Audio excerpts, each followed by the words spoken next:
या बातमीपत्राचे प्रायोजक आहेत टायझर।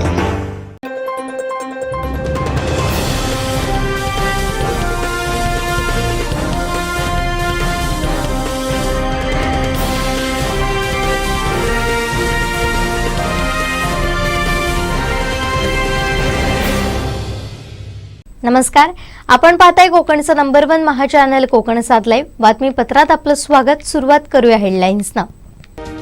हेडलाईन्सचे प्रायोजक आहेत टायझर, गो रॉयल विथ ऑक्सफर्ड। राज्य शासनाच्या नियोजन बैठकीत सिंधुदुर्गसाठी काय ठरलं? भाजपचा उमेदवार दिला तरी विजय विनायक राऊतांचा, सुशांत नाईकांना विश्वास। आणि कणकवली महोत्सवात कांताराची क्रेज। हेडलाईन्सचे प्रायोजक होते टायझर, गो रॉयल विथ ऑक्सफर्ड। आता पाहूया सविस्तर बातम्या। कोकणातील सर्वात मोठा मोफत नोकरी मेळावा, 150 पेक्षा जास्त कंपन्या, 10,000 पेक्षा जास्त रिक्त नोकरी जागा। दिनांक शुक्रवार 12 जानेवारी 2024। वेळ सकाळी 7 ते सायंकाळी 5 वाजेपर्यंत। स्थळ जिमखाना मैदान, सावंतवाडी। सिंधुरत्न जॉब फेअरसाठी सिंधुदुर्ग रत्नागिरीतून 6,000हून अधिक युवकांनी रजिस्ट्रेशन केलंय। कोकणातील सर्वात मोठा रोजगार मेळावा सावंतवाडीत होतोय। या मेळाव्याची तयारी आता अंतिम टप्प्यात आली आहे। नमस्कार, मी भरत केसरकर, कोकण 7 लाईव्ह मध्ये स्वागत आहे। उद्या 12 तारीखला सिंधुरत्न 2024 जॉब फेअरचं आयोजन करण्यात आलं आहे। या जिमखाना मैदानावर होत आहे आणि यासाठी ह्या जिमखानामध्ये सज्ज झालेला पाहायला मिळतोय।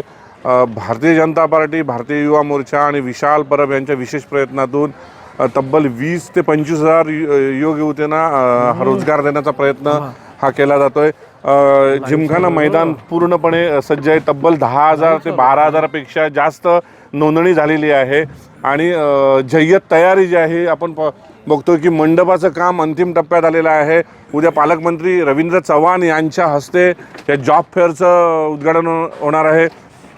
केंद्रीय मंत्री नारायण राणे असतील, माझ्या खासदार निलेश राणे, आमदार नितेश राणे यासह भारतीय जनता पार्टीचे महनीय व्यक्ती असणार आहे। आपल्यासोबत जॉब फेअर आयोजक जे आयोजन आहे विशाल परब यांच्या वतीने करण्यात आलं आहे। ही जॉब फेअरची सगळी मंडळी आपल्यासोबत आहेत। कशा पद्धतीने असेल काय सांगाल, कसं आयोजन केलं आहे आणि किती लोकांना रोजगार मिळणार आहे? सर, ॲक्च्युली हा जो उपक्रम आहे आमच्यासाठी खूप मोठा आहे आणि डेफिनेटली भारतीय जनता पक्षाच्या माध्यमातून विशाल परब यांच्या थ्रू हा जॉब फेअर होतो आणि आम्ही जो सर्वे केला गेल्या 15 दिवसामध्ये तर मुलींचा खूप चांगला प्रतिसाद आहे आणि डेफिनेटली उद्या जो काही क्राऊड येणारे पालकमंत्री असणारे राणेसाहेब असणारे, निलेशजी राणेसाहेब असणारे यांच्या माध्यमातून आम्ही जे काही युवक आणि युवती येणार आहेत त्यांच्यासाठी आम्ही इंटरव्ह्यू सेशन सुरू केले आणि त्यामध्ये एक प्लस पॉईंट असा आहे की ज्या मुलांचं सिलेक्शन होणार आहे त्या मुलांना आम्ही तात्काळ नियुक्तीपत्र देणार, हा सगळ्यात मोठा उपक्रम आम्ही उद्या करणार आहे। आणि दुसरी गोष्ट आपण बघताच आहे की बऱ्यापैकी 90% काम पूर्ण झालं आहे आणि आम्हाला सिंधुदुर्ग आणि रत्नागिरीमधला पण काही बऱ्याच मुलांचा सहभाग लाभला, त्यांचं सहकार्य लागलं। रजिस्ट्रेशन 10,000च्या वरती आपलं गेलेलं आहे। हा आमच्यासाठी एक चांगला आणि खूप मोठा उपक्रम असेल डेफिनेटली। हा जो उपक्रम आहे यामध्ये आता नोंदणी किती झालेली आहे? आत्तापर्यंत साधारणपणे 10,220 विद्यार्थ्यांची आपल्याकडे नोंदणी झालेली आहे आणि विशेष म्हणजे मला सांगायला खूप आनंद वाटत आहे की आजपर्यंत कोकणामध्ये जितके पण जॉब फेअर झाले त्या जॉब फेअरमध्ये रेकॉर्ड ब्रेक गर्दी ही कंपन्यांनी केलेली आहे। कंपन्यांनी जवळजवळ 168 कंपन्यांनी आपल्याकडे नोंदणी केलेली आहे। त्याच्यामुळं विद्यार्थी आणि कंपनी यांचे कुठेतरी सांगड घालणार आहोत आणि ज्या विद्यार्थ्यांना निवड होईल त्या विद्यार्थ्यांना आपण नोकरी देणारच आहोत, पण ज्या विद्यार्थ्यांना नोकरी मिळणार नाही अशा विद्यार्थ्यांना आपण एक विशाल परब साहेबांच्या माध्यमातून आपण जॉब कार्ड देणार आहोत। तर उद्या जो काही क्राऊड येणार आहे प्रचंड प्रमाणात सिंधुदुर्ग आणि रत्नागिरीमध्ये जो जॉब फेअर होणार आहे त्या जॉब फेअरची गर्दी उद्या सर रेकॉर्ड ब्रेक गर्दी असणार आहे। किती कंपन्या ज्या आहेत या कंपन्या इथे येत आहेत आणि कोणकोणत्या कंपन्या आहेत? 150+ कंपन्या इथे पार्टिसिपेट केल्या आणि विशेष म्हणजे कंपन्यांनी स्वतः उत्स्फूर्त प्रतिसाद दिला आहे की आम्हाला या जॉब फेअरला यायचं आहे। आम्ही जास्त करून गोवा हा फोकस केला, गोव्याच्या बऱ्यापैकी गोवा असेल, नवी मुंबई असेल, कारण कोकणातला महाराष्ट्रातला बराचसा यंग क्राऊड गोवा आणि मुंबईकडे जाण्याचा त्यांचा ओघ असतो. तर आम्ही गोवा आणि नवी मुंबईच्या भरपूर कंपन्या 150+ कंपन्या सर उद्या पार्टिसिपेट करणार आहेत. पुण्याच्या काही मल्टीनॅशनल कंपन्या आहेत, साताऱ्याच्या, कोल्हापूरच्या आहे, म्हणजे ह्या पंचक्रोशीच्या आजूबाजूच्या सगळ्या भागातील कंपन्या इथे येणार आहे. आणि मला एक सांगायचं, जे उद्या युवक युवती येणार आहे त्यांना एक सांगू इच्छितो की तुम्हाला एका कंपनीत नाही तर 1 ते 2 ते 3 कंपन्यांमध्ये तुम्हाला इंटरव्ह्यू पण तुम्हाला फेस करणार आहोत. डेफिनेटली तुमचा एक कॉन्फिडन्स लेवल त्याने वाढणार आहे. आणि दीपक सरांनी सांगितल्याप्रमाणे ज्या मुलांचं सिलेक्शन होणार नाही त्या मुलांसाठी आपण जॉब कार्ड ही कॉम्प्लिमेंटरी आपण विशाल परब साहेबांच्या माध्यमातून दिली. म्हणजे तो पुढील 6 महिन्यासाठी त्या कंपनीच्या SMS थ्रू त्याच्या मोबाईलला आपण SMS पाठवणार आणि त्या SMSच्या थ्रू तो त्या कंपनीला अटॅच होणार, तो HRला अटॅच होणार, जेणेकरून त्याचं कुठंतरी स्किल कमी पडत असल्यामुळे तो पुढील 6 महिन्यामध्ये त्या कंपनीमध्ये प्लेस होईल. तर अशा प्रकारे आमचा हा उपक्रम आहे. दीपक सर, कोणत्या कंपन्या, ज्या कंपन्यांची उत्सुकता आहे, कोणत्या कंपन्या आहेत? याच्यामध्ये टाटा मोटरसारख्या कंपन्या आहेत, महिंद्रासारख्या कंपन्या आहेत, स्टेनली ब्रेकसारख्या कंपन्या आहेत. बँकिंगमध्ये ॲक्सिस बँक असेल, SBI असेल, त्याच्यानंतर ज्या आपल्या काही स्मॉल फायनान्स, मायक्रो फायनान्सच्या बँकिंग असतात त्याच्यामध्ये BVG ही नामवंत कंपनी आहे. आणि विशेष म्हणजे दिव्यांगांना आपण या जॉब फेअरमध्ये प्राधान्य देणार आहोत. तर जवळजवळ 170 ते 78 दिव्यांग बांधवांनी आमच्या रजिस्ट्रेशन केलेलं आहे. तर उद्या त्याच्यासाठी स्पेशल यूथ फॉर जॉब नावाची जी कंपनी आहे ती दिव्यांग बांधवांसाठी स्पेशल उद्या मुंबईवरून येत आहे. पगाराचा प्रश्न आहे, काय पगार असेल, अंदाजे पगार काय असेल आणि टॉप मोस्ट पगार किती असेल? आपल्याकडे उद्याच्याला सर कमीत कमी 15,000 रुपयेपासून ते जवळजवळ 65,000 रुपयेपर्यंतचं सर टॉप मोस्ट पेमेंट असणार आहे. 65,000 पगार देताय तुम्ही. कुठची कंपन्या आहेत ज्या 65,000 देणार? उत्सुकता आहे लोकांना. 65,000 ज्या कंपनीमध्ये आपण कंपनीमध्ये जॉब देणार आहोत त्या कंपनीमध्ये हुडास टेक्नॉलॉजी असेल किंवा वॉलस्टार सारखी जी काय IT कंपनी असेल या कंपनीमध्ये आपण जॉब देणार आहोत. म्हणजे ITच्या लोकांना तुम्ही बोलवताय. ITचं किती रजिस्ट्रेशन झालं आणि ITच्या लोकांना काय आवाहन करणार आहात? ITच्या लोकांना मी असं आवाहन करू इच्छितो की ITच्या कंपन्या या आपल्या दारात येत आहेत, तर हे काही संधी मिळते तर या संधीचं सोनं करा, अजिबात संधी सोडू नका. सर, IT कंपन्यांचं आवाहन करताय, कसं बघताय? युवक मोठ्या प्रमाणात येत आहेत. 65,000ची जॉब कसं बघताय याकडे? ॲक्च्युली खरं जर पाहायला गेलं तर 65,000 हे आम्ही कमी सांगितलं आहे. ॲक्च्युली पॅकेजेस खूप लाखभराच्या पुढे असतात. पण होतं काय की IT कंपनीच्या मुलाला 1 राऊंड माहीत, त्याला 4 राऊंडमध्ये त्या इंटरव्ह्यू क्रॅक करावा लागतो. आता पहिला त्याचा HR राऊंड इथे क्रॅक होईल, सेकंड राऊंड झाला तर तो होईल आणि बाकीच्या 2 राऊंडला त्याला प्रॉपर त्या कंपनीत जावं लागणार आहे. तर ह्या सगळ्या गोष्टींमध्ये IT-वाल्यांना पण माहिती आहे की 4 इंटरव्ह्यू क्रॅक केल्यानंतर आपलं कुठं सिलेक्शन होणार आहे. तर मला IT-वाल्यांचं एकच म्हणणं आहे की कम्युनिकेशन स्किल, HR, ॲप्टी आणि टेक्निकल राऊंड ह्या तुमच्या खूप 4 महत्त्वाच्या गोष्टी आहेत. त्या जर प्रिपरेशन करून आला तर डेफिनेटली तुमचं सिलेक्शन 100% होणार. काही महिला आहेत, आपण त्यांच्याकडे जातोय. तुम्ही पण सहभागी होताय. कसा भव्य दिव्य सोहळा आहे? हा अतिशय चांगल्या प्रकारे भव्य दिवस सोहळा आहे. ह्याच्यामध्ये म्हणजे खूप वेगवेगळ्या कंपनी पार्टिसिपेट करत आहे. ह्याच्यामध्ये लाईक सरांनी दीपक सरांनी सांगितल्याप्रमाणे टेक महिंद्रा आहे, यूथ फॉर हब्स आहे जे की हँडिकॅपसाठी आहे, दिव्यांग लोकांसाठी आहे. त्यानंतर मल्टीनॅशनल कंपनीसुद्धा आहे. त्यानंतर ॲक्सिस बँक आहे, ICICI बँकसुद्धा आहे आणि वेगवेगळ्या कोकणच्या, गोव्यातल्या पण म्हणजे वेगवेगळ्या कंपनीसुद्धा आहेत. तर खूप चांगला प्रतिसाद इथे भेटेल जॉब फेअरसाठी आणि खूप जास्त म्हणजे कॅन्डिडेटनी रजिस्ट्रेशन केलेलं आहे. तर वेल अँड गुड होईल हा जॉब फेअर आणि चांगला म्हणजे जास्तीत जास्त मुलांना ही संधी भेटेल. कोकणी माणसं घाबरतात खरं तर असे जॉब फेअरला. काय आवाहन करणार उद्या उपस्थित राहण्यासाठी? घाबरण्यासारखं काही नाही आहे. जस्ट तुम्ही म्हणजे केव्हा इंटरव्ह्यू दिलेले नसते, पण फर्स्ट टाईम तुमची म्हणजे असेल की तुम्ही इंटरव्ह्यू द्याल, पण इतकं काही टफ नसते. तुम्हाला नॉर्मली ते क्वेश्चन्स वगैरे विचारतात, बेसिक क्वेश्चन्स असतात ज्याच्यामध्ये तुम्हाला तुमचं जे इंटरव्ह्यूचे स्किल्स वगैरे असतात तुमच्या एज्युकेशनच्या बेसवर तुम्हाला ते क्वेश्चन्स विचारतात. तर जे तुमच्या रिझ्यूममध्ये मेन्शन आहे तुम्ही जास्तीत जास्त ते म्हणजे करा आणि त्यानुसार तुमचा इंटरव्ह्यू होईल. All the best for all the candidates. हे भव्य दिव्यता बघून असं वाटत नाही की एवढा मोठा जॉब फेअर होतोय आणि तो कोकणामधला, म्हणजे सिंधुदुर्ग, रत्नागिरी असेल, गोव्यात तरी नोकऱ्या आहेत, कोल्हापूर, पुण्यामध्ये पण नोकऱ्या उपलब्ध आहेत. आज कोकणी माणूस मुंबईमध्ये जातो आणि कमी पगाराची नोकरी मिळतो. अशा वेळी जॉब फेअरचं कसं कौतुक करणार आहात? अशा वेळी म्हणजे जास्तीत जास्त लोकांना जे कोकणहून म्हणजे सिंधुदुर्गहून दुसऱ्या म्हणजे जाणार आहे जॉब फेअर करण्यासाठी, तर त्यांना म्हणजे अतिशय चांगला प्रतिसाद भेटेल आणि हे सगळं होईल. धन्यवाद. तू काय सांगशील? हा जॉब फेअर आहे, तू पण बघतेस, चांगला प्रतिसाद मिळेल, काय वाटतं तुला? हो सर, दरवेळेस चांगलाच प्रतिसाद भेटतो आणि आपल्याकडे खूप साऱ्या कंपनी उपस्थित असतात इथे आणि उत्साह तर खूप असतो. किती कंपन्या आहेत अंदाजे? एक 168 प्लस. भव्य दिव्यता वाटते याची? हो. भव्य दिव्यता वाटतं. अजून आपण जातोय. सर काय सांगाल, भव्य दिव्यता याची मोठी आहे कंपनी आहेत. खरं तर 12,000 तुमचं रजिस्ट्रेशन झालं आहे. अजून काय अपेक्षित रजिस्ट्रेशन आहे? ॲक्च्युली आमच्याकडे जर खरं पाहायला गेलं तर 20,000 प्लस ओपनिंग आहे. गोवा असेल, नवी मुंबई असेल, पुणे असेल. पण जास्तीत जास्त मुलं जर आले तर आम्ही डेफिनेटली प्रत्येक मुलाला इंटरव्ह्यू आम्ही त्याला फेस करणार आहोत आणि प्रत्येक मुलाला इंटरव्ह्यू कसा द्यायचा, त्याचं सिलेक्शन कशाप्रकारे असणार आहे हे आम्ही एक दिवसभरामध्ये शेड्यूल करणार आहे. भले आम्हाला 8 वाजू 9 वाजू त्याला प्रत्येक शेवटच्या मुलापर्यंत आमची कंपनी थांबलेली असणार इथं डेफिनेटली. जो उद्या फेअर स्टार्ट होतात, पालकमंत्री रवींद्र चव्हाण आहेत. प्रत्यक्षात तुम्ही युवक किती वाजता येतील आणि किती वाजता सुरुवात होईल? साधारणपणे ज्या युवकांनी आपल्याकडे नोंदणी केलेली आहे अशा युवकांना आपण सकाळी 7 वाजल्यापासून जर इथं आव्हान केलेलं आहे. पालकमंत्र्यांचा जो दिलेली वेळ आहे, पालकमंत्र्यांनी आपल्याला सकाळी 8ची वेळ दिलेली आहे. त्याच्यामुळे आपण मुलांना सकाळी 7 पासूनच्या आपण इथं उपस्थित राहायला सांगितलेलं आहे. सगळ्या मुलांना 10,000पेक्षा जास्त मुलांना आपण 7 वाजताच टायमिंग दिल्यामुळे जितक्या लवकर येईल फर्स्ट कम फर्स्ट प्रेफरन्स असा राहील सर आपल्याकडे. मोफत जेवणाची नाश्त्याची काय व्यवस्था केली आहे? हां, आपल्याकडे जे विद्यार्थी लांबून येणार आहेत ते अशा विद्यार्थ्यांना आपण नाश्त्याची व्यवस्था, चहाची व्यवस्था आपण दिवसभरामध्ये केलेली आहे. पाण्याची व्यवस्था केलेली आहे. त्याच्यानंतर आपल्याकडे जर ऊन जास्त झालं, एखाद्या विद्यार्थ्याला चक्कर आली तर त्याच्यासाठी आपण मेडिकल स्टाफसुद्धा आपण उपलब्ध केलेला आहे आणि त्याच्यानंतर फायर ब्रिगेडसुद्धा आपण उपलब्ध केलेला आहे. महत्वाची उत्सुकता लागली. हा कार्यक्रम कसा असणार आहे? कार्यक्रमाचं स्वरूप काय असणार आहे? सर काय सांगाल, कसं असणार आहे स्वरूप याचं? कार्यक्रमाचं स्वरूप असं असणार आहे, ज्या मुलांनी ऑनलाईन रजिस्ट्रेशन केलं किंवा नाही केलं अशा प्रत्येक मुलाला आपण इथे रजिस्ट्रेशन काउंटर आहे मेन गेटला. त्या मेन गेटला तो मुलगा आल्यानंतर त्याला एक ॲप्लिकेशन फॉर्म मिळणार आहे. त्या ॲप्लिकेशन फॉर्मवर त्याला एक नाश्त्याचं कुपन मिळणार आहे, नाश्त्यानंतर जेवणाचं कुपन मिळणार आहे. ते नाश्त्याचं कुपन आणि जेवणाचं कुपन घेऊन फॉर्म घेऊन तो इथं प्रिमायसेसमध्ये बसणार आहे. आपण आपले काही प्रतिनिधी आहे HR कंपनीचे, ते त्यांना गाईड करणार आहे, त्यांना काउन्सिलिंग करणार आहे आणि त्यानंतर आपण सिक्वेन्स वाईज ह्या रोटेशननी तिथे हेल्प डेस्क आहे. आता हा मनपाचा एक पोर्शन झाला.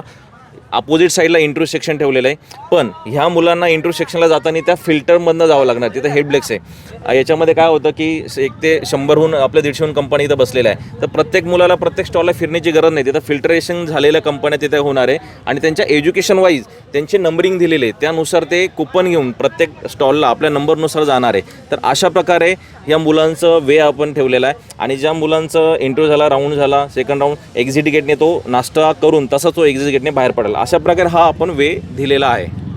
जो जॉब मिळणार आहे, तो जीवनातली नोकरी म्हणजे आनंदाचा क्षण असतो. हे क्षण या लोकांच्या जीवनात येणार आहेत. उद्या कसा असेल उद्याचा दिवस? सर खरं पाहिला जर गेलं ना, ॲक्च्युली हा मी हे जे युवा hub skill management private limited सुरू केली, ॲक्च्युली हा आमचा ब्लेसिंग इव्हेंट्स आहे, ब्लेसिंग वर्क आहे आमचं. हे आम्हाला माहिती आहे की याच्यातनं आम्हाला खूप काही दुवा भेटणार आहे. तसेच विशाल परब साहेबांच्या माध्यमातून आपण हा जॉब फेअर करतो आहे. डेफिनेटली हे खूप मोठं कार्य आहे. एका मुलाला जॉब भेटल्यानंतर त्याचं एक अख्खं घर चालतं आणि त्या घरावरती त्याचं ते कुटुंब डिपेंड असतं. तर डेफिनेटली सर आम्हाला आनंद होईल की एका मुलाला जरी जॉब भेटला तर आमच्यासाठी खूप मोठं आहे. आम्ही आज उद्या आम्ही निश्चित सांगू शकतो की जेवढे मुलं येतील तेवढ्या सगळ्या मुलांना प्लेस करण्याची जबाबदारी आम्ही उद्या घेतलेली आहे आणि डेफिनेटली आम्ही ती पूर्ण करणार आहोत. प्लेस करताय तुम्ही. स्टॉल कसे आहेत? स्टॉल जे आहे प्रत्यक्षात किती स्टॉल आहेत? प्रत्यक्षात आपण सध्या इथे 100 स्टॉलची आपण अरेंजमेंट केलेली आहे. ज्या कंपन्यांची रिक्वायरमेंट सेम टू सेम असणार आहे अशा कंपन्यांना आपण 2 कंपन्यांना एका स्टॉलमध्ये मर्ज करणार आहोत. आपण ह्याच्यामध्ये मी सगळ्यांना असं आवाहन करू इच्छितो की उद्या मुलांनी आल्यानंतर, उमेदवारांनी आल्यानंतर अगदी 5वी पास असणाऱ्या पण विद्यार्थ्यांनी इथं यावं आणि नोकरीची संधी घ्यावी. सर शेवटचा प्रश्न, अंतिम टप्प्यात तयारी आलेली आहे. उद्या हा कार्यक्रम होतोय, काय आवाहन करणार आहात युवक युवतींना? युवक युवतींना एकच आवाहन करतोय की तुम्ही बघा, जॉबसाठी, एज्युकेशन करता, जॉबसाठी पुणे मुंबईसारख्या ठिकाणी जाता, जायला यायला तुमचा एक्सपिरियन्स, काही मुलांकडे खरंच जायला पैसे नाही, राहायला पैसे नसतात, तर ही तुमच्या दारामध्ये तुमच्या कंपनी आलेल्या आहे आणि तुम्हाला याच्या पलीकडे चांगली अपॉर्च्युनिटी तुम्हाला कधीच मिळणार नाही. डेफिनेटली उद्याचा क्षण हा तुमच्या आयुष्यातला खूप महत्त्वाचा क्षण आहे.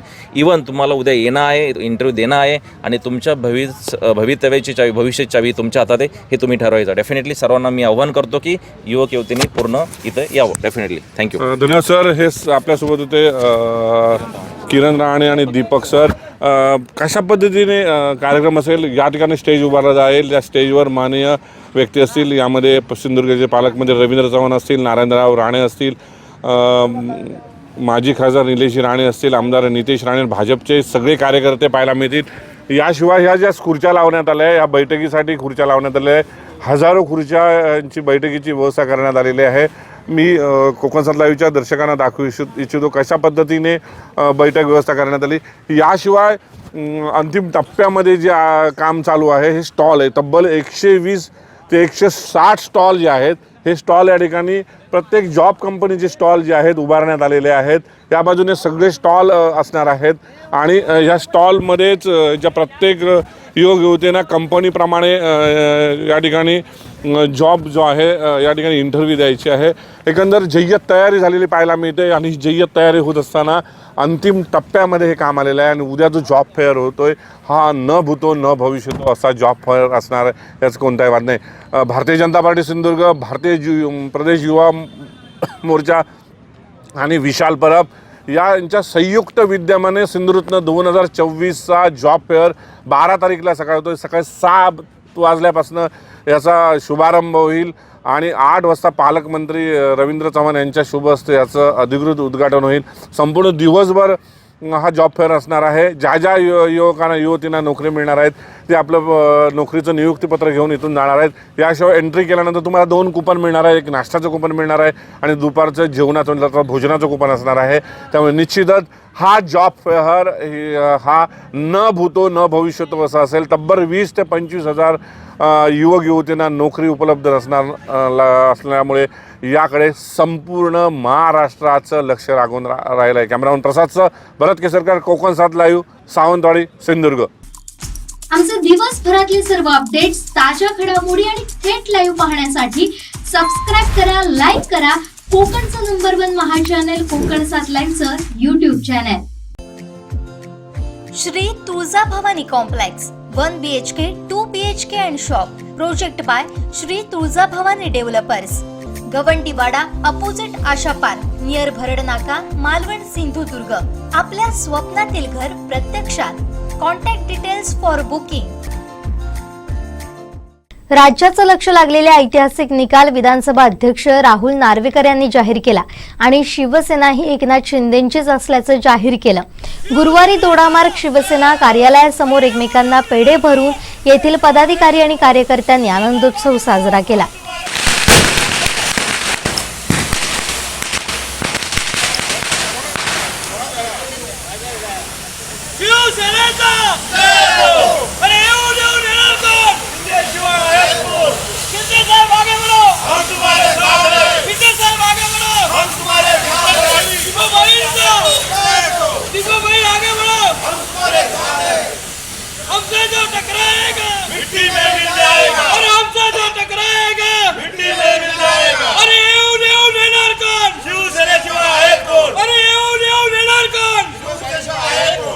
पहिल्यापासून मी सर्व या ठिकाणी जमलेले शिवसेनेचे माझे पदाधिकारी आहेत आणि सर्व शिवसैनिकांचं अभिनंदन करतो की या ठिकाणी काल जो निर्णय आला तो शेवटी सत्याचाच विजय झालेला आहे. आणि इतके दिवस जी लढाई चालली होती त्या लढाईमध्ये प्रत्येकजण या ठिकाणी या निर्णयाकडे वाट बघत होता, कारण वेगवेगळे आरोप होत होते आणि आरोपाचं निरसन हा निर्णयामुळे झालेला आहे असं आम्ही मानतो. आणि आज संपूर्ण राज्यामध्ये मुख्यमंत्री एकनाथ शिंदेने जो झंझावात केला आहे विकास कामाचा आणि इतर गोष्टीचा, याच्यावर या ठिकाणी विश्वास प्राप्त झालेला आहे. आणि मी या ठिकाणी सांगू इच्छितो की हा निर्णय जो झालेला आहे की अनेक लोक याच्या ठिकाणी प्रश्न उपस्थित करतात, परंतु प्रत्यक्ष ज्यावेळी सत्ता जात होती त्यावेळी उद्धव ठाकरे साहेबांनी या ठिकाणी राजीनामा देऊन ते बाहेर पडले. हे सत्य सगळे रपडून बसतात. त्यांनी राजीनामा दिल्यामुळे हा पुढचा सगळा प्रकार घडलेला आहे. आणि सत्ता टिकू शकते, आपली टिकू शकले नाही हे सत्य या ठिकाणी झालेलं आहे. आणि त्याच्यामुळे जो शिंदेने या ठिकाणी संपूर्ण प्रक्रियेमध्ये जो पक्षातील आमदारावर, पक्षातील कार्यकर्त्यावर, पक्षातील पदाधिकाऱ्यावर अन्याय होता त्याला वाचा फोडून त्यांनी नेतृत्व स्वीकारलं. आणि त्यांच्या नेतृत्वाखाली महाराष्ट्रातले जवळजवळ 40 शिवसेनेचे, त्याशिवाय अपक्ष आमदार, अधिक 13 खासदार, त्याशिवाय राज्यसभेचे खासदार, एवढ्या मोठ्या प्रमाणात आणि राज्याचे सर्व शिवसेनेचे प्रमुख पदाधिकारी, माजी आमदार, माजी खासदार यांनी त्यांच्यासमोर या ठिकाणी शिवसेना आपलीच शिवसेना आहे हा या ठिकाणी त्या ठिकाणी मान्य केलं. आणि त्याबाबत जे कागदपत्रे पुरावे आहेत आम्ही सुद्धा प्रत्येक तालुका वाईज या ठिकाणी प्रत्येक तालुका वाईज गाव वाईज शाखा प्रमुखांची याची संमतीपत्र जोडून या ठिकाणी आम्ही दिली होती. आणि प्रत्येक तालुक्याची प्रत्येक गाव पातळीवर संमतीपत्र त्या ठिकाणी हजर केल्यानंतर ते सगळं तपासून पाडले. जवळजवळ 1200 पाणी पुरावे या ठिकाणी माननीय अध्यक्षांच्या समोर सादर केले गेले. आणि ते पुरावे तपासल्यानंतर त्यांनी या ठिकाणी सिद्ध केलं की या ठिकाणी पक्षाचे नेतृत्व हे जे शिवसेना कार्यकारिणीला महत्त्व आहे आणि शिवसेना कार्यकारिणी म्हणजे बहुमत, आणि बहुमताने जो निर्णय घेतला जातो तोच शेवटी मान्य जातो. कारण बाबासाहेब आंबेडकरांनी जी लोकशाही प्रणाली या देशामध्ये राबवली त्यामध्ये त्यांनी स्पष्ट शब्दात सांगितलं की या देशामध्ये प्रत्येक गोष्ट ही बहुमताने होणार आहे आणि या बहुमताचा अधिकार हा त्यातील लोकप्रतिनिधींना दिला आणि त्या लोकप्रतिनिधींनी म्हणजे खासदार आमदार आणि पदाधिकारी या लोकप्रतिनिधींनी बहुमताने या ठिकाणी शिवसेना पक्ष कोणाचा हे ठरवलं आणि त्याचवर शिक्कामोर्तब या ठिकाणी राज्याचे विधानसभा अध्यक्ष माननीय राहुल नार्वेकर यांनी काल केलं आणि हा सगळा सत्याचा विजय झालेला आहे आणि त्याच्यामुळे मी या ठिकाणी सगळ्यांचं अभिनंदन करतो. आमचे दिवसभरातले सर्व अपडेट्स, ताज्या घडामोडी आणि थेट लाईव्ह पाहण्यासाठी सबस्क्राईब करा, लाईक करा कोकणचं नंबर 1 महा चॅनल कोकण 7 लाईव्हचं यूट्यूब चॅनल. नमस्कार, मी अक्षय इंडीकर, त्रिज्या, उदाहरणार्थ नेमाळे, स्थलपुराण या चित्रपटांचा दिग्दर्शक. कशी असते फिल्म मेकिंगची प्रोसेस, त्याच्यामध्ये नेमकं एखाद्या माणसाला आयडिया सुचते, त्या आयडियापासून कुठल्या कुठल्या टप्प्यांपर्यंत त्याला जावं लागतं, त्याच्यातल्या अडचणी, त्याच्यातल्या प्रॅक्टिकल डिफिकल्टीज या 4 फिल्म्स केल्यानंतर मी शेअर करायला खूप उत्सुक आहे. जगभरातले सिनेमाचे इतर प्रवाह, सिनेमाच्या इतिहासापासून ते आजपर्यंत फिल्म मेकिंग कशा पद्धतीनं बदलत आहे, आजच्या मॉडर्न एजमध्ये सिनेमा कुठल्या पद्धतीनं लोकांसमोर जातोय, हे सगळं जर तुम्हाला एक्सप्लोअर करायचं असेल तर फिल्म मेकिंगचं हे वर्कशॉप तुमच्यासाठी. रत्नागिरी सिंधुदुर्ग लोकसभेसाठी ठाकरे गटाकडून विनायक राऊतांच्या नावावर शिक्कामोर्तब झालाय. त्यांच्या विजयाच्या हॅट्रिकसाठी आता युवा सेना मैदानात उतरणार आहे. युवा सेनेच्या माध्यमातून गाव दौरा करण्यात येणार आहे. याबाबतची माहिती युवा सेनेचे सुशांत नाईक यांनी दिली. आम्ही युवा सेनेच्या वतीने आज हे डिक्लेअर करतोय की युवा सेना असेल आणि बेसिक सेना म्हणजे जी आमची मूळ सेना यांच्या सर्व अनुषंगाने आम्ही एक गाव दौरा डिक्लेअर करतोय आणि त्याच्या अनुषंगाने आम्ही एक खासदार विनायक राऊत यांचं पॅम्पलेट छापलेलं आहे. त्याच्यामध्ये महत्त्वाची कामं जी खासदार विनायक राऊत यांच्या माध्यमातून आणि केंद्र शासनाच्या माध्यमातून झालेली आहेत अशी आम्ही कामं इथे दिलेली आहेत. आणि आता आमचा असा निर्धार आहे की गाव दौरा निर्धार मताधिक्याचा आणि गाव दौरा सुसंवादाचा. आम्ही ह्या गाव दौऱ्याच्या निमित्तानं त्या ठिकाणी प्रचार यंत्रणा राबवणे, त्या ठिकाणी नवीन पदाधिकारी असतील तर ते नेमणे, म्हणजे पदाधिकारी नसतील तर ते नेमणे आणि गावात जाऊन आपली प्रचार यंत्रणेची टीम तयार करणे, ह्या दृष्टीने आम्ही युवा सेनेचा हा दौरा आखत आहोत.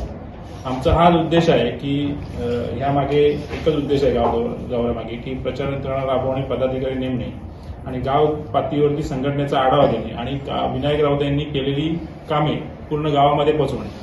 ही पॅम्पलेट आम्ही हजारोच्या संख्येने छापत आहोत आणि त्या ठिकाणी त्या गावात गेल्यानंतर या कामांचा आढावा त्या ठिकाणी आम्ही देणार आहोत आणि ही पॅम्पलेट सुद्धा गावात ज्या ठिकाणी आम्ही गाव दौरा करू त्या ठिकाणी वाटपाचा पण कार्यक्रम होईल कार्यकर्त्यांच्या माध्यमातून.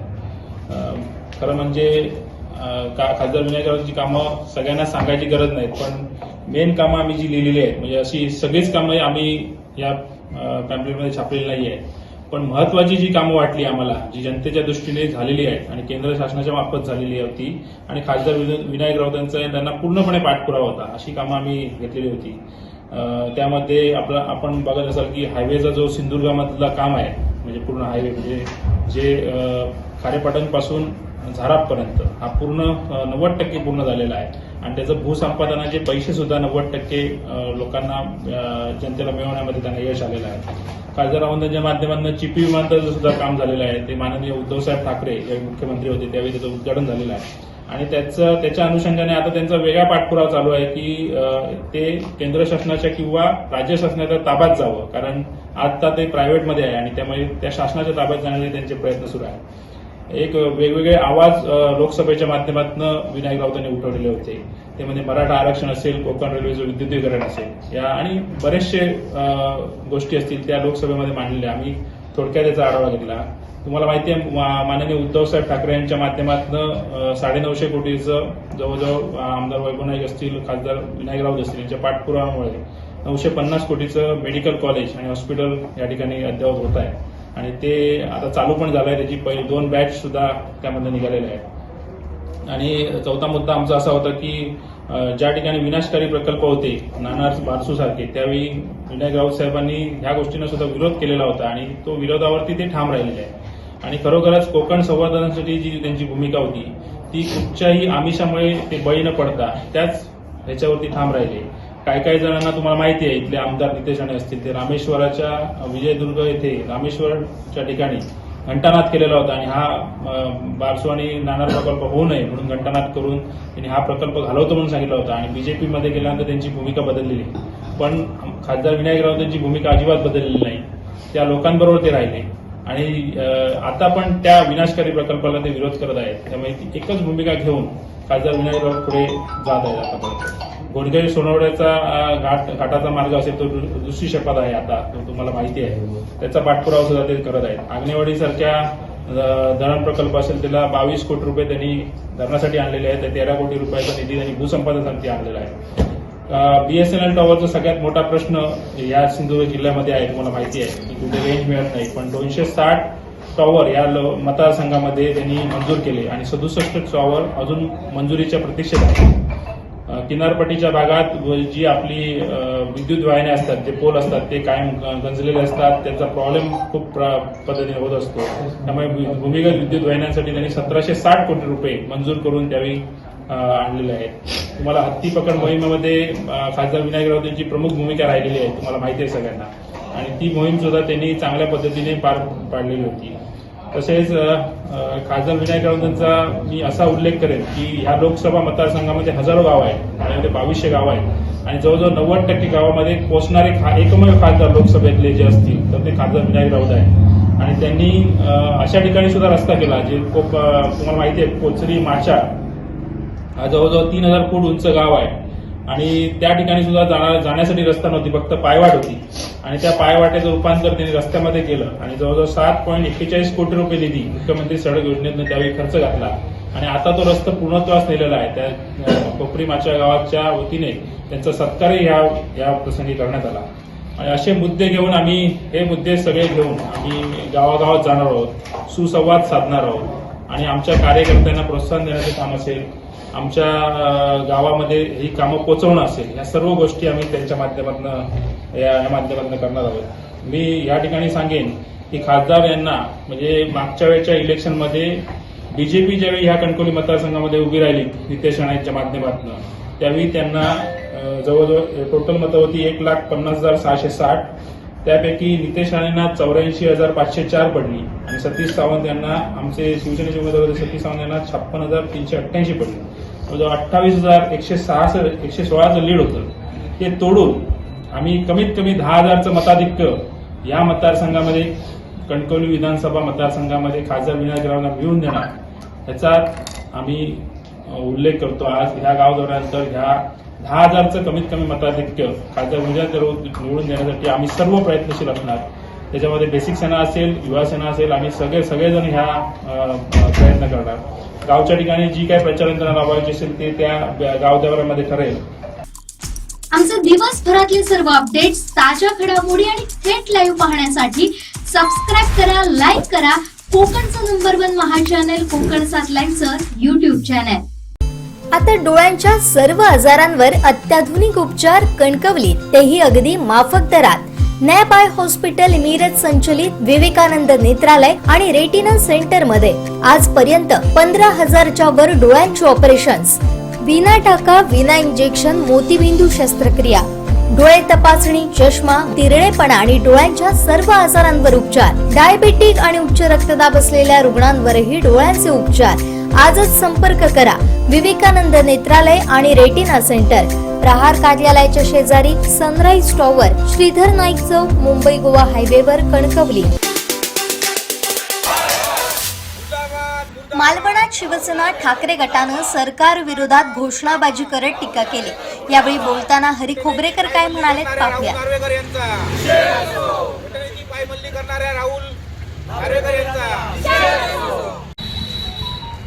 खरं तर कालचा विधानसभा अध्यक्षांनी दिलेला निर्णय म्हणजे त्यांनी अध्यक्षपदावर बसल्यानंतर घटनाबाह्य अध्यक्ष म्हणून बसल्यानंतर त्या अध्यक्षा पदाबद्दल रिटर्न गिफ्ट म्हणावं लागेल. त्यांना मिळालेल्या अध्यक्षपदाच्या बदली त्यांनी ते रिटर्न गिफ्ट आताच्या या भारतीय जनता पार्टी असेल किंवा आताच्या या सरकारला किंवा मोदी शहा यांना खुश करण्यासाठी दिलेलं हे रिटर्न गिफ्ट आहे असं या ठिकाणी संपूर्ण महाराष्ट्राच्या जनतेला या ठिकाणी दिसतंय. ज्याप्रमाणे आज महाराष्ट्रातील उद्योगधंदे हे गुजरातला दिले जात आहेत, महाराष्ट्रातील सर्व रोजगार हा गुजरातला पळवला जातोय, तशाच पद्धतीने जे पळवणारे गद्दार गट आहे आणि त्याला समर्थन देणारा गद्दार गट, या गद्दार गटाला अभय देण्याचं काम कालच्या निकालाने सन्माननीय अध्यक्ष राहुल नार्वेकर यांनी केलंय असा ठाम विश्वास या ठिकाणी सर्व जनतेच्या मनामध्ये आज प्रस्थापित झालेला आहे. खरं तर अध्यक्षच हे घटनाबाह्य असल्यामुळे जर हे सरकार किंवा हे आमदार अपात्र ठरवले असते तर त्यांच्या अध्यक्षपदावर सुद्धा कदाचित गदा आली असती. ही भीती राहुलजी नार्वेकर यांच्या मनात असल्यामुळे कालचा निर्णय या ठिकाणी उद्धव बाळासाहेब ठाकरे यांच्या विरुद्ध देण्याचं काम हे नार्वेकरांनी केलं. जर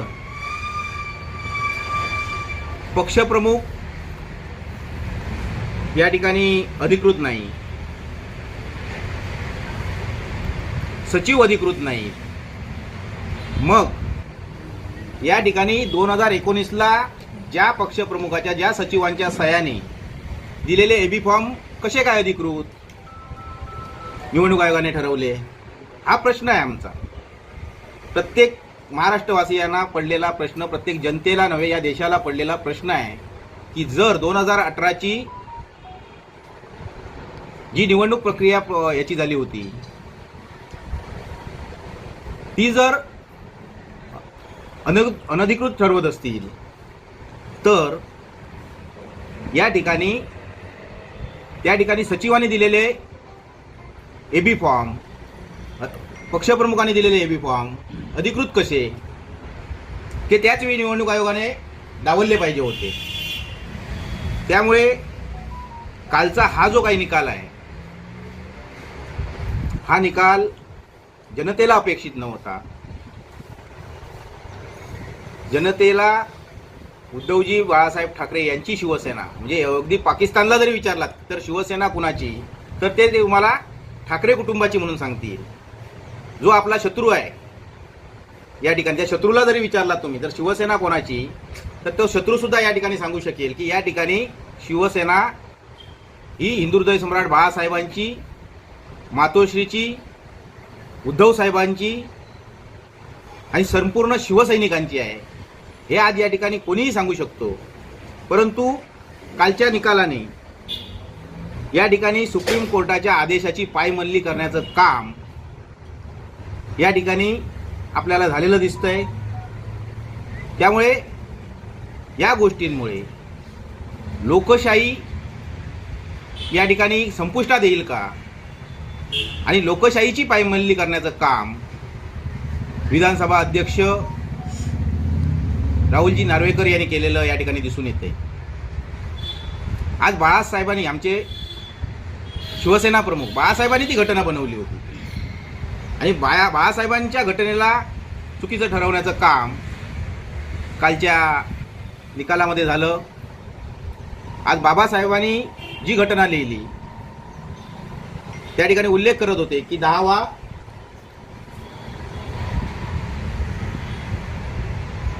घटनेनुसार त्या ठिकाणी आपण करणार आहोत. त्या ठिकाणी अंतर्गत कायदा कशा पद्धतीने लागू होतो हे या ठिकाणी ते नमूद करत होते. तर एखाद्याने पक्ष सोडला तर त्याला स्वतःचा पक्ष काढून त्या ठिकाणी आपला पक्ष स्थापन करायचा असतो. त्या घटनेची सुद्धा पायमल्ली या ठिकाणी होताना दिसली. त्यामुळे शिवसेना प्रमुख बाळासाहेबांची घटना आणि युगपुरुष यांनी या संपूर्ण देशाचं संविधान लिहिलं त्या बाबासाहेब आंबेडकर साहेबांची सुद्धा या ठिकाणी घटना आणि त्या घटनेची पायमल्ली करण्याचं काम काल राहुलजी नार्वेकर यांनी केलं हे या निकालावरून स्पष्ट होतंय.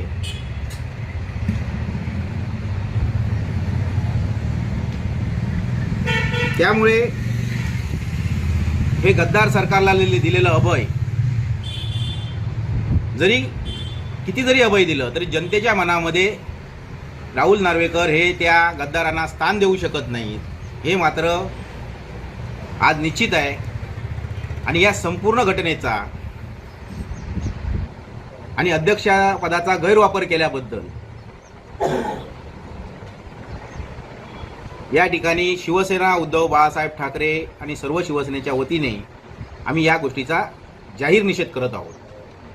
घटनाबाह्य अध्यक्षांनी हा घटनाबाह्य निकाल या ठिकाणी निश्चितपणे दिला आहे आणि त्यांनी दिलेला निकाल म्हणजे दुधाला मांजराची साक्ष अशा पद्धतीचा आहे. त्यामुळे संपूर्ण शिवसैनिकांच्या वतीने राहुलजी नार्वेकर यांनी दिलेल्या निकालाचा आम्ही या ठिकाणी निषेध व्यक्त करतो. आमचे दिवसभरातले सर्व अपडेट्स, ताज्या घडामोडी आणि थेट लाईव्ह पाहण्यासाठी सबस्क्राईब करा, लाईक करा कोकणचं नंबर 1 महा चॅनल कोकण 7 लाईव्हचं YouTube चॅनल. सिंधुदुर्गात प्रथमच बायपास शस्त्रक्रिया, हृदयरोग निदान आणि उपचार एकाच ठिकाणी. बायपास शस्त्रक्रिया, एंजिओग्राफी, एंजिओप्लास्टी, हृदयाची सोनोग्राफी, ट्रेडमिल चाचणी, हृदयविकार तपासणी अशा अत्याधुनिक सुविधा. MJPJAY योजनेअंतर्गत बायपास आणि एंजिओप्लास्टी अगदी मोफत. आवश्यक कागदपत्रे, ओळखपत्र, मतदान card, Aadhaar card, ration card, bank passbook, mobile number. Cashless सेवा उपलब्ध. Super speciality lifetime hospital, Padve, Kasal Malvan मार्गालगत, तालुका कुडाळ, जिल्हा सिंधुदुर्ग. जॉब फेअर 2024 त्याचं उद्घाटन आदरणीय पालकमंत्री रवींद्र चव्हाण साहेब आणि आदरणीय आमचे नेते निलेशजी राणे यांच्या माध्यमातून उद्या जिमखाना मैदान या ठिकाणी होते. सिंधुदुर्ग रत्नागिरीच्या युवक युवतींसाठी चांगली संधी या निमित्ताने चालून आलेली आहे.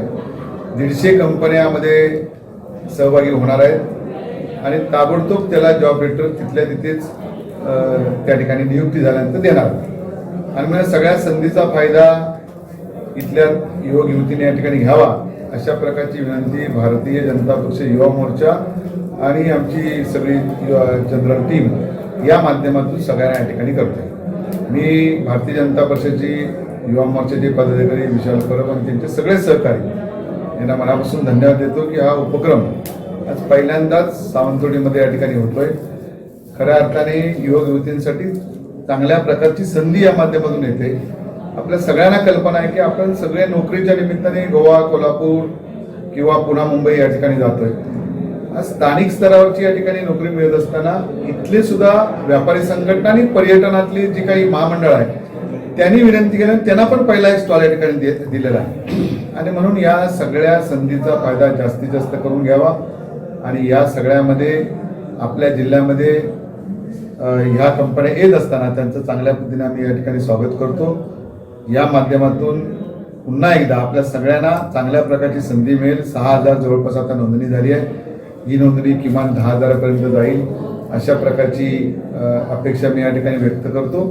आणि जिल्ह्यातल्या लोकांना चांगली संधी या माध्यमातून मिळाल्यामुळे जिल्हावासियांनी फार मोठ्या प्रमाणात याच्यात सहभागी व्हावं अशा प्रकारची विनंती आपल्या माध्यमातून या ठिकाणी करतो. किती लोकांना रोजगार याच्यातून मिळेल आणि त्याला कसा फायदा होणार? याचा फायदा असा आहे की किमान 150 कंपन्या आहेत.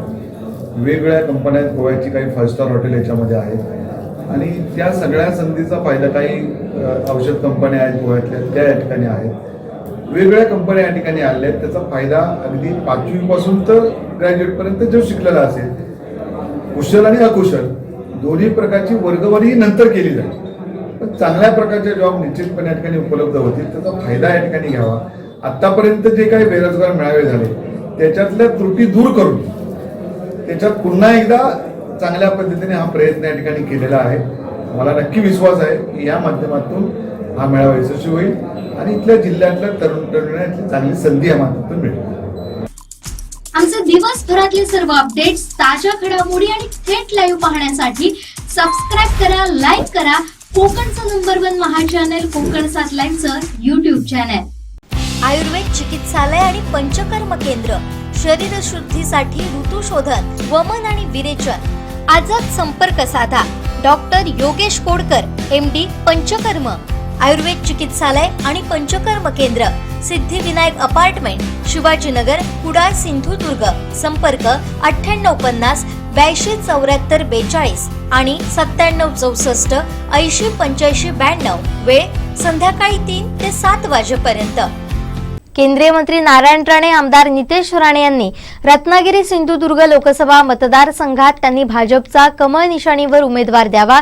त्या उमेदवाराचा पराभव करत 2 लाखांच्या मताधिक्यानं खासदार विनायक राऊत पुन्हा विजयी होतील असा विश्वास युवा सेनेचे सुशांत नाईक यांनी व्यक्त केलाय. नेमकं काय म्हणालेत सुशांत नाईक, पाहूया. या मतदारसंघामध्ये 8 लाख मतं आहेत असं स्टेटमेंट नारायण राणे आणि नितेश राणे यांनी दिलेलं आहे.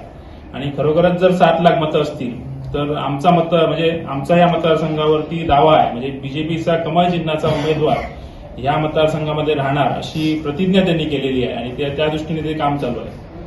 मी एवढंच सांगेन, मी बीजेपीमध्ये जर पत, मी चांगला शब्द वापरतो, लायकी पण शब्द वापरू शकलो असतो, पण ही पत जर चांगली असेल नारायण राणेंची आणि नितेश राणेंची, तर त्यांनी कमळ चिन्हाचा उमेदवार या मतदारसंघामध्ये द्यावा.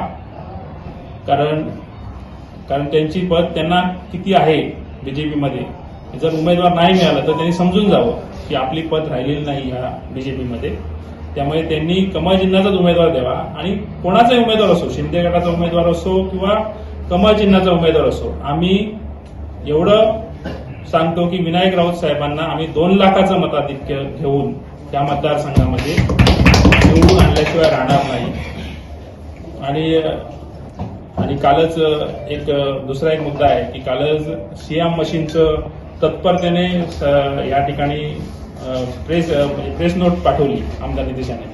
कारण हे खरं म्हणजे आमचं श्रेय होतं. आमची आंदोलनं जवळजवळ आम्ही या ठिकाणी कणकवली उपजिल्ह्यात 4-5 वेळा आंदोलनं केली आणि सीएम मशीनबद्दल आम्ही आवाज उठवला. त्यामुळे ती आज तिथे उपलब्ध झालेली आहे. खरं म्हणजे याचं क्रेडिट शिवसेनेच्या आंदोलनाला, युवा सेनेच्या आंदोलनाला जात आहे आणि त्याचं क्रेडिट कोणी घेऊ नये. जेवढी तत्परता तुम्ही प्रेस घेण्यामध्ये दाखवता तेवढीच तत्परता आणखीनही काही विषय आहेत त्याबद्दल दाखवावी अशी मी त्यांना सांगतो. आमचे दिवसभरातले सर्व अपडेट्स, ताज्या घडामोडी आणि थेट लाईव्ह पाहण्यासाठी सबस्क्राईब करा, लाईक करा कोकणचं नंबर 1 महा चॅनल कोकण 7 लाईव्हचं YouTube चॅनल. सिंधुदुर्गात प्रथमच बायपास शस्त्रक्रिया, हृदयरोग निदान आणि उपचार एकाच ठिकाणी.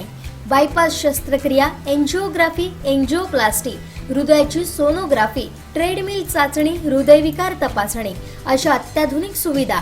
MJPJAY योजनेअंतर्गत बायपास आणि एंजिओप्लास्टी अगदी मोफत. आवश्यक कागदपत्रे, ओळखपत्र, मतदान card, Aadhaar card, ration card, bank passbook, mobile number. Cashless सेवा उपलब्ध. Super speciality lifetime hospital, Padve, Kasal Malvan मार्गालगत, तालुका कुडाळ, जिल्हा सिंधुदुर्ग. सिंधुदुर्गला पर्यटन जिल्ह्याच्या दृष्टिकोनातून विकसित करण्यासाठी काही महत्त्वाचे मोठे प्रकल्प इथे आणू शकतो का? असलेल्या प्रकल्पांना अजून निधी देऊ शकतो का? उदाहरण आम्ही आग्रह धरला की इथे असलेले तीर्थक्षेत्र आहेत किंवा बीच डेव्हलपमेंट आहे, जे बीचच्या आजूबाजूला शॅक आणि ह्यासाठी लागणारे पैसे. तीर्थक्षेत्र म्हणजे आमचे कुणकेश्वर आणि महत्त्वाचे जे धार्मिक स्थळं आहेत, काशी विश्वनाथ, आणि ह्या धर्तीवर आपण इथे डेव्हलपमेंट करण्यासाठी, विकास करण्यासाठी आम्हाला राज्य शासनाने मदत करावी. यासाठी जिल्ह्याचे पालकमंत्री रवींद्र चव्हाणजी होते, आमचे दीपक केसरकरजी होते, दिल्लीवरून राणेसाहेब होते आणि मी स्वतः होतो आणि मुख्य प्रशासकीय सगळे अधिकारी होते. आम्ही एकंदरीत अजितदादांना, जे आमचे अर्थमंत्री पण आहेत, त्यांना मी समजून सांगितलं की आमचा जिल्हा लहान असला तरी, लोकसंख्या लहान असलं तरी, पर्यटन या क्षेत्रामध्ये एवढी ताकद आहे की ते राज्याच्या तिजोरीला मोठ्या प्रमाणामध्ये हातभार लावू शकतात. म्हणून त्या दृष्टिकोनातून विचार करावा. राणेसाहेबांनी पण महत्त्वाची संकल्पना अशी मांडली की 2014च्या अगोदर आपला सिंधुदुर्ग जिल्हा हा दरडोई उत्पन्नामध्ये पहिल्या 5 क्रमांकामध्ये होता. म्हणजे ह्या जिल्ह्यामध्ये खर्च करण्याची ताकद आहे, इथे महसूल जमा करण्याची ताकद आहे. म्हणून त्या दृष्टिकोनातून जसे आमच्या जिल्हाधिकाऱ्यांनी मार्गदर्शन केलं, म्हणून आम्ही सगळ्या जणांनी अजितदादांकडे आग्रह धरला की पर्यटन हा क्षेत्राला नजरेसमोर ठेवून आपण या जिल्ह्याला जास्तीत जास्त निधी द्यावा असे आग्रहाची विनंती त्या निमित्ताने केली आणि अजितदादा आणि आमचं सरकार अतिशय सकारात्मक आहे. आमचे दिवसभरातले सर्व अपडेट्स, ताज्या घडामोडी आणि थेट लाईव्ह पाहण्यासाठी सबस्क्राईब करा, लाईक करा कोकणचं नंबर 1 महा चॅनल कोकण 7 लाईव्हचं YouTube चॅनल. आज सायंकाळी 4 वाजल्यापासून कणकवली पटकी देवी ते या उपजिल्हा रुग्णालयासमोर भाजप कार्यालय शेजारीच हा पर्यटन महोत्सवाचा आता जे चित्ररथ आहे ते आलेले आहेत आणि आपण बघतो की हा कांताराचा विशेष असा देखावा या निमित्ताने कणकवलीत अवतरला होता. त्यानंतर म्हणजे आपले देवी देवांचे असे भीतीदायक असे जे देखावे आहेत ते देखील त्याच्या हातामध्ये एक मुंडकं आहे, हे लहान मुलांसाठी आकर्षक आहे. तशाच पद्धतीने आपली देवी देवतांचे जे आपण पूजा करतो नागदेवतांचा जे एक देखावा आहे तो देखील येत आहे आणि वाद्य जे आहेत ते वाजत आहेत. आपण कणकवली पर्यटन महोत्सवाच्या ठिकाणी आहोत. मोठ्या उत्साहात हा कणकवली पर्यटन महोत्सव आज होत आहे आणि आज खऱ्या अर्थाने सुरुवात झाली आहे. आपल्यासोबत कणकवली नगरपंचायतचे माजी नगराध्यक्ष समीर नलावडे आज खऱ्या अर्थाने कणकवली नगरपंचायत महोत्सवाला सुरुवात झाली आणि खूप मोठा उत्साह मिळतोय. काय सांगाल? आज महोत्सवाचा पहिला दिवस आणि आपण पाहिलं असाल की अतिशय उत्साहात मोठ्या उत्साहात शोभायात्रा निघाली. पटकी देवीकडून शोभायात्रा निघाली, कार्टून्स होते, कांतारा इथे आलेल्या आहेत, वेगवेगळ्या प्रकारचे चित्ररथ आपल्याला पाहायला मिळाले. एकूण 17 चित्ररथ होते. ढोल ताशांच्या गजरात कणकवली शहर अतिशय जोशात आजचा हा महोत्सव साजरा करते आणि तुम्ही उत्साह पाहिला असेल की मुलांमध्ये छोट्या मुलांपासून मोठ्यांपर्यंत सगळ्यांनी या शोभायात्रेमध्ये सहभाग घेतला होता आणि यापुढेही असाच उत्साह 14 तारीखपर्यंत चालू राहील.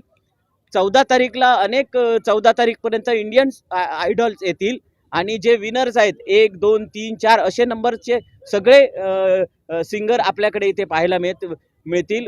ही शोभायात्रा जवळजवळ 2.5 तासाने आता कार्यक्रमस्थळी आलेली आहेत. लहान मुलांनी देखील त्याच्यात भाग घेतला होता.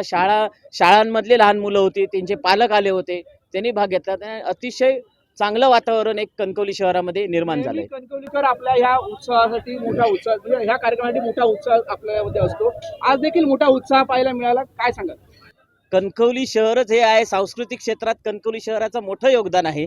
त्याच्यामुळे सांस्कृतिक जेव्हा कार्यक्रम होतात तेव्हा कणकवलीकर मोठ्या संख्येने इथे सामील होतात. आपण 2008 पासून पाहिलं असाल की ह्या महोत्सवाला कणकवली पर्यटन महोत्सव आला की लोक आवर्जून वाट बघत असतात की महोत्सव कधी होणार आहे आणि त्याच्यामुळे ही जी संख्या दिसते ही त्याच्यामुळे दिसते. कणकवलीकर या पूर्ण महोत्सवामध्ये सामील होतात. 4 दिवस धूम मजा करतात. घरामध्ये मला वाटतं कोण जेवणच करत नाही, इथेच येऊन सगळं जेवण करतात. त्याच्यामुळे एक 4 दिवस मजेत कणकवलीकरांचे जातात. या महोत्सवाची जणू कणकवलीकर वाटच पाहत असतात कारण सगळेच जे आहेत कणकवलीकर या महोत्सवासाठी उपस्थित असतात. आपण सध्या बघितलं की कणकवली नगराध्यक्ष माजी नगराध्यक्ष समीर नलावडे आहेत, त्यानंतर त्यांचे सर्व टीम आहे, उपनगराध्यक्ष बंडू वर्णे आहेत आणि संजय कामतेकर आहेत, सर्वच नगरसेवकांची टीम आहे आणि आजचा जो उत्साह आहे तो खूप मोठा आहे. आपण पाहतो की कांताराचा जो देखावा प्रत्यक्षात मी कॅमेरामॅनला सांगितलं जवळ करून थोडंसं दाखवावं, त्यांचं जे व्हिज्युअल आपल्याला महत्त्वाचे वाटतात आणि ते दाखवावे. तसेच चलचित्र जे लहान मुलांसाठी आकर्षित असलेले हे जे सर्व या पर्यटन महोत्सवाच्या निमित्ताने आलेले देखावे आहेत ते खूप आपल्याला चांगले वाटलेले. आपण बघितलं कशा पद्धतीने सगळं नियोजन आहे ते आणि उत्कृष्ट असं नियोजन या पर्यटन महोत्सवाच्या निमित्ताने येथे माजी नगराध्यक्ष समीर नलावडे यांच्या टीमने केलेलं आहे. त्यामुळे आजपासून कणकवलीकर देखील याचा या सर्व कार्यक्रमामध्ये रंगून गेले आहेत. कॅमेरामॅन साहिल बागवेसह उमेश बुचडे, कोकण 7 लाईव्ह, कणकवली. आमचे दिवसभरातले सर्व अपडेट्स, ताज्या घडामोडी आणि थेट लाईव्ह पाहण्यासाठी सबस्क्राईब करा, लाईक करा कोकणचं नंबर 1 महा चॅनल कोकण 7 लाईव्हचं YouTube चॅनल. शेवटी ठळक घडामोडी पुन्हा एकदा. हेडलाईन्सचे प्रायोजक आहेत टायझर, गो रॉयल विथ ऑक्सफर्ड. राज्य शासनाच्या नियोजन बैठकीत सिंधुदुर्गसाठी काय ठरलं? भाजपचा उमेदवार दिला तरी विजय विनायक राऊतांचा, सुशांत नाईकांना विश्वास. आणि कणकवली महोत्सवात कांताराची क्रेज. हेडलाईन्सचे प्रायोजक होते टायझर, गो रॉयल विथ ऑक्सफर्ड. बातमीपत्रात वेळ झाली इथेच थांबण्याची. पाहत रहा कोकणचं नंबर 1 महा चॅनल कोकण 7 लाईव्ह. धन्यवाद.